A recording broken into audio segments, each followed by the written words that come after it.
ደጃዝማች አዳል ተሰማ በኋላ ደግሞ ንጉሥ ተክለ ሃይማኖት በ19ኛው ክፍለ ዘመን ሁለተኛ አጋማሽ ላይ የነበራቸውን ኢትዮጵያን መልክ ካስያዙትና ታሪኳን ከቀረጹት ጥቂት ስመጥር መኳንንት መካከል ግንባር ቀደሙ ተጠቃሽ የታሪክ ሰው መሆናቸውን በታዋቂው የታሪክ ተመራማሪ ፕሮፌሰር ባህሩ ዘውዴ የተጻፈው የኢትዮጵያ ታሪክ ከአፄ ቴዎድሮስ እስከ ቀዳማዊ ኃይለ ሥላሴ የተሰኘው መጽሐፍ ይገልጻል።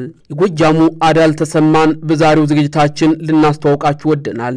የተወለዱት በ1840ዎቹ አጋማሽ አካባቢ በጎጃም ምድር ነው። የትውልድ ሐረጋቸው በቀጥታ የሚመዘዘው የጎጃም ገዥ ከነበሩትና በዘመነ መሳፍንት ማጠናቀቂያ ላይም በኃይላቸው ገናና ከነበሩት ከደጃዝማች ተሰማ ጎሹ የደጃዝማች ጎሹ ዘውዴ ልጅ ነው። በአባታቸው ሞት ምክንያት ገና በልጅነታቸው ከፍተኛ የስልጣን ፉክክርና አደጋ የገጠማቸው ሲሆን በጎጃም የበላይነት ለመያዝ ይፋለሙ የነበሩት ተቀናቃኛቸው ራስ ደስታ ተድላ አሳስረዋቸው በግዞት አቆይተዋቸው እንደነበርም ይኸው ታሪክ ይነግረናል። ሆኖም ግን አዳል ተሰማ በብልሃት ከእስር ቤት ካመለጡ በኋላ ለአባታቸውና ለቤተሰቦቻቸው ታማኝ የነበረውን ጎጃም ጦር በሚስጥር በማስተባበርና በማደራጀት ራስ ደስታ ተድላን በጦርነት ድል በማድረግ የጎጃምን አልጋ በቁጥጥራቸው ስር አዋሉ። በዚህ የድል ጉዟቸው መጀመሪያ ላይ በአፄ ተክለ ጊዮርጊስ ዳግማዊ ዘመንም የደጃዝማች ማዕረግ አግኝተዋል። አፄ ዮሐንስ አራተኛ ወደ ስልጣን ሲመጡም አዳል ተሰማ ለአዲሱ ንጉሠ ነገሥት ታማኝነታቸውን በተግባር በማሳየታቸውም የራስ ማዕረግ ተሰጥቷቸው የጎጃም ሙሉ ገዥነታቸውም ጸና። የራስ አዳል ተሰማ የፖለቲካና የስልጣን ማማ ላይ መውጣት ይበልጥ የተረጋገጠውም ጥር 20 ቀን 1873 ዓ.ም አፄ ዮሐንስ አራተኛ በደብረ ታቦር ከተማ ባደረጉት ታላቅ የደስታ ሥነ ሥርዓት ላይ የጎጃምና የከፋ ንጉሥ አድርገውም ቅባ ቅዱስ ሲቀቧቸውና ስማቸውንም ወደ ንጉሥ ተክለ ሃይማኖት ሲቀይሩት ነው። ይህ የንግሥና ማዕረግ ለአዳል ተሰማ ትልቅ ክብርና ሥልጣን የሰጠ ቢሆንም ከጎረቤት የሸዋ ንጉሥ በኋላ ንጉሠ ነገሥት ሚኒሊክ ጋር ማለት ነው ወደ ከረረ የሥልጣንና የግዛት ፉክክር ውስጥ እንዲገቡ አድርጓቸዋል። ሁለቱም ነገሥታት በሀብት የበለጸገውንና የንግድ መስመር መገናኛ የነበረውን የደቡብ ምዕራብ የኢትዮጵያ ክፍል ከፋን ማለት ነው ለመቆጣጠር በነበራቸው ፍላጎት ምክንያትም ሰኔ 30 ቀን 1874 ዓ.ም በሆሮ ጉድሩ አካባቢ በሚገኘው በአምባቦ ሜዳ ላይም ከባድ የእርስ በርስ ጦርነት አድርገዋል። ሰኔ 30 ቀን 1874 ዓ.ም የተደረገው የአምባቦ ጦርነትም በኢትዮጵያ የታሪክ ጉዞ ላይ ትልቅ የኃይል ሚዛን ለውጥ ያመጣ ክስተትም ነበር። ንጉሥ ተክለ ሃይማኖት ጦርነቱን የጀመሩት ፈጣንና አስደንጋጭ በሆነ የሸዋን ጦር ሳይዘጋጅ ለመምታት በማሰብ ነበር። የጎጃም ጦር በወቅቱ በጀግንነቱና በፈረሰኛ ኃይሉ የሚታወቅ በመሆኑ ንጉሡ ይህንን የፈረሰኛ ስልት በመጠቀምም የሸዋን የጦር መስመር በቀጥታ ሰብሮ ለመግባትም ሞክረዋል። ሆኖም የሸዋው ንጉሥ ምኒልክና የጦር አዛዦቻቸው በተለይም ራስ ጉበና ዳጨ ማለት ነው የተከተሉት የመከላከልና የከበባ ማጥቃት ስልትም የጎጃምን ጦር በበላይነት ሊቆጣጠሩ ችሏል። የሸዋ ጦር በወቅቱ ከፈረንሳይና ከጣሊያን የገዛቸው ዘመናዊ ጠመንጃዎች የነበሩት ሲሆን የጎጃም ጦር ግን በአብዛኛው ባህላዊ መሳሪያዎችን ይዞ ነበር የገጠመው። ለንጉሥ ተክለ ሃይማኖት የንግስና ዘመን ትልቅ ፈተና ሆኖ ያለፈው ሌላው ክስተትም ከሱዳን ወገን የተነሳው የደርቡሾች ወይም ማህዲስት አክራሪ ወረራ ነበር።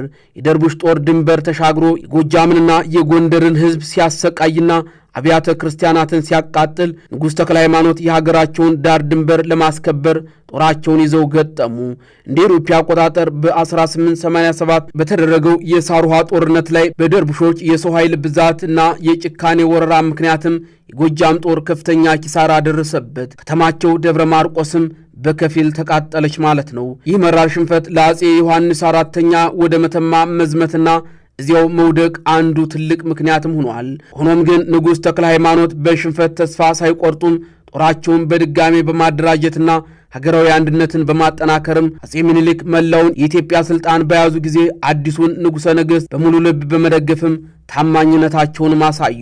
ንጉሥ ተክለ ሃይማኖት በታሪክ ማህደር ውስጥም ስማቸው በወርቅ ቀለም እንዲጻፍ ያደረገው ትልቁ ተግባራቸው ደግሞ እንደ ኢትዮጵያ አቆጣጠር በ1896 የተካሄደው የታሪካዊ የአድዋ ጦርነት ላይ ያሳዩት ወደር የሌለው ጀግንነትና አርበኝነት እንደሆነም ይነገራል።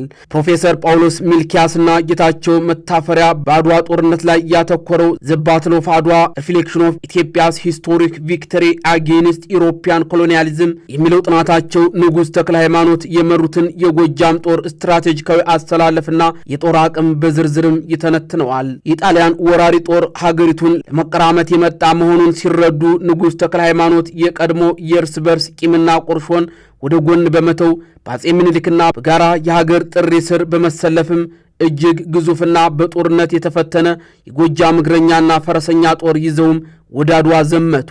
በማጥቃት ስትራቴጂው ላይም የጦር ግንባር መሪ ከነበሩት እንደ ራስ መኮንንና ራስ መንገሻ ጋር በመሆንም የቀይ ክንፍ የጦር አዝማች በመሆን የጣሊያንን ወታደራዊ ምሽግ ሰብሮ በመግባትና እስከ መጨረሻው በጽናት በመዋጋትም ለአድዋ ታላቅ ድል የላቀና የማይተካ ሚና ተጫውተዋል ነው የሚለው ይኸው መረጃ። ንጉሥ ተክለ ሃይማኖት ከአጼ ዮሐንስ አራተኛ ጋር የነበራቸው ግንኙነት በአብዛኛው በታማኝነትና በወታደራዊ ጥምረት ላይ የተመሰረተ ነበር። አጼ ዮሐንስ የንጉሠ ነገሥቱን መንበር በያዙበት ወቅትም አዳል ተሰማ በጎጃም ያለውን ተቀናቃኛቸውን ራስ ደስታን ድል አድርገውት ለዮሐንስ ታማኝነታቸውን በመግለጻቸው መጀመሪያ የራስ ማዕረግ ተሰጣቸው። የሁለቱ መሪዎች ግንኙነት ይበልጥ የጠነከረው ደግሞ ጥር 20 ቀን 1873 ዓ.ም አጼ ዮሐንስ ራስ አዳልን የጎጃምና የከፋ ንጉሥ አድርገው በደብረ ታቦር ከተማ ሲቀቧቸውና ንጉሥ ተክለ ሃይማኖት የሚለውን የዙፋን ስም ሲሰጧቸውም ነው። ይህ አጼ ዮሐንስ የወሰዱት ስልታዊ እርምጃ በወቅቱ እያደገ የመጣውን የሸዋውን ንጉሥ ምኒልክን ኃይል ለማመጣጠንና ለመግታት የታለመም ነበር። አጼ ዮሐንስ በመተማ ጦርነት ላይ ከወደቁ በኋላም ንጉሥ ተክለ ሃይማኖት የአጼ ምኒልክን የንጉሠ ነገሥትነት ሥልጣን በሙሉ ልብ ከተቀበሉ የመጀመሪያዎቹ የየአካባቢው መሪዎች አንዱ ነበሩ። ይህ የፖለቲካ ብልሃትና ታማኝነትም በአጼ ምኒልክ ዘንድ ትልቅ ቦታ የተሰጠው ነበር።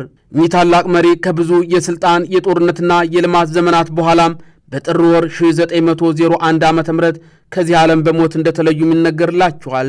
አስከሬናቸውን በደብረ ማርቆስ ቅዱስ ማርቆስ ቤተክርስቲያን በታላቅ ክብር ያረፈ ስለመሆኑም መረጃዎች ያሳያሉ። ከሳቸው ሕልፈት በኋላም ታዋቂውና ስመጥሩ ልጃቸው ራስ ኃይሉ ተክለ ሃይማኖት ወይም ልጃቸው ራስ ኃይሉ ተክለ ሃይማኖት የጎጃም ገዥ በመሆንም የአባታቸውን ስልጣን ተረክበዋል።